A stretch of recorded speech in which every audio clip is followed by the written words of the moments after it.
আসসালামু আলাইকুম সবাইকে, আশা করি সবাই খুব ভালো আছে। Welcome back to my new video.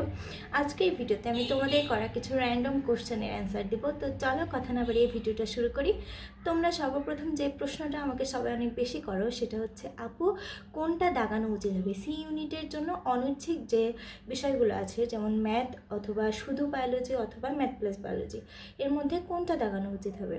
দেখো, তুমি যদি মেডিকেল প্রিপারেশান নিয়ে থাকো, মানে মেডিকেল প্রিপারেশান নিয়েছিলা বাট এখন হচ্ছে মেডিকেলে হয়নি, ইউনিভার্সিটির জন্য প্রিপারেশান নিচ্ছ, তাহলে আমি বলবো যে তুমি ম্যাথটা স্কিপ করতে পারো, শুধু বায়োলজি দেখাতে পারো। আবার যাদের বায়োলজিতে সমস্যা তারা চাইলে শুধু ম্যাথ দেখাইতে পারো। বাট আমার মতে ম্যাথ প্লাস বায়োলজি দেখানো হচ্ছে সবচেয়ে বুদ্ধিমানের কাজ। কেন? কারণ ম্যাথ প্লাস বায়োলজি দেখাইলে তুমি সবগুলো সাবজেক্ট চয়েস দিতে পারতেছো, তো এটা তোমার জন্য একটা প্লাস পয়েন্ট। ঠিক আছে, তারপরে তোমরা আরও কিছু কোশ্চেন করো, আপু টপ করতে গেলে কত মার্ক আমাকে পেতে হবে?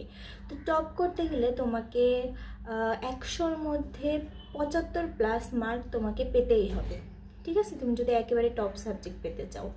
আর অনেকে আবার এই প্রশ্নটাও করো যে আপু কত মার্ক আমার জন্য সেফ জোন হবে, আমি সেফ থাকতে পারবো?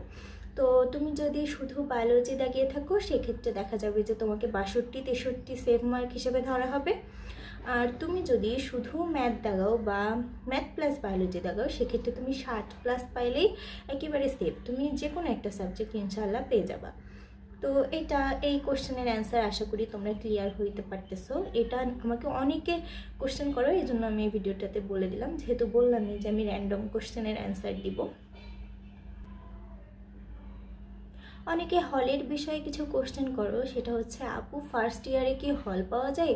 আসলে এটা এক একটা হলে এক এক রকম। আমি তোমাদেরকে আগেও বলেছি যে যেই হলগুলোতে আসলে যেই হলগুলো নতুন, যেগুলোতে অনেক বেশি জায়গা আছে, মানে স্পেস আছে, অনেক বেশি সিট আছে, সেইগুলোতে দেখা যায় যে তাড়াতাড়ি সিট পাওয়া যায় হলে। আর যেগুলাতে অনেক পুরানো জায়গা সংকট আছে সেইগুলোতে একটু লেট করে পাওয়া যায়। যেমন বঙ্গমাতা ফজিলাতুন্নেসাতে খুব তাড়াতাড়ি হল পাওয়া যায়, আর এদিকে খালেদা জিয়া মুন্নুজানে আবার একটু লেট হয়। তো এইভাবে আর কি, ফার্স্ট ইয়ারে অনেকে পায়, আবার বেশিরভাগই পায় না। সেকেন্ড ইয়ারে উঠলে মোটামুটি সবাই পেয়ে যায় হল। তারপরে আরও কিছু কোশ্চেন করো, সেটা হচ্ছে যে রাজশাহীতে টিউশন কেমন? আসলে রাজশাহীতে টিউশনটা পাওয়া একটু টাফ, কারণ এখানে হচ্ছে রুয়েট আছে, মেডিকেল আছে, তো সব মিলায় দেখা যায় যে রাজশাহী ইউনিভার্সিটিতে যারা তারা একটু টিউশন কম পায়। বাট অনেকে করায়, কিন্তু অনেকে করায়, প্রচুর টিউটর আছে যারা হচ্ছে টিউশন করায়। তো তোমাকে হচ্ছে আসলে একটু স্টুডেন্ট খুঁজে নিতে হবে, কারণ এখানে কি যে হচ্ছে স্টুডেন্টের থেকে টিচারের সংখ্যা বেশি। সো তোমাকে এটা একটু খুঁজে নিতে হবে, একটু কষ্ট করে বড় ভাইয়া আপুদের সাথে একটু যোগাযোগ করে তারপরে তোমাকে টিউশনটা ম্যানেজ করতে হবে।